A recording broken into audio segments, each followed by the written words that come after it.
Hi guys, so for today's video magsugod tas akong work. Padong mi sa among shop kay naami hapiton nga water dispenser para ihatod namo sa eskwelahan kung diin nagtudlo ang mother sa among busing. Math. Kay lagi daw kinahanglan kaayo nila sa provincial meet sa mga students player. So pagkahuman na mag-deliver, nagpusing-pusing na yun ang aliwang kay pa-condition para sa pagladlad na mo internet connection. So wala na kabalo diha nga naga-install kami internet connection o CCTV camera. Mao nay pamaagi namo dirang dapita mga dul sa pagtagtag namo og fiber wire.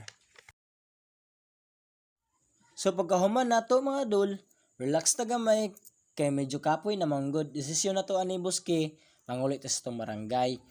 Puyog malimnawon, kapoy na manggod. Paghilom dia paminaw nako murag nilapas na ka. So mga dol, dire na sadta sa atong next schedule pa sa pag-transfer nato sa bindo nga atong gibilin sa tagiya sa tindahan. Sa kung kinsa katong nanginahanglan og wifi bindo diha nagabaligya sad kami niini, pero kung dili pa ninyo afford nga mopalit og wifi bindo nagabilin sab kini kami. Porsyento lang mga idol. Darang dapita mga idol, gihap na to ang sulod sa bindo nga among gi-transfer. Bintaha ra pod biya sa sulod sa duha ka semana naabot ra pod biya meltres kapin.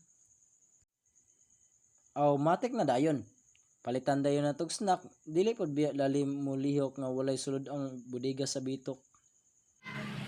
So pagkahuman na to mga dol sa atong work, pag uli na ako, nagpalit dayon ta og usa ka tibuok nga fried chicken nga manok kay medyo naatay celebration nga gamay. Kita ka ni Ma'am. Dili na to dugayon ang atong pag-vlog. God bless. Salamat.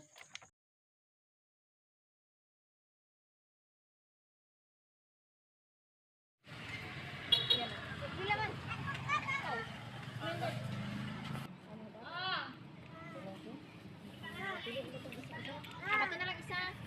Salamat.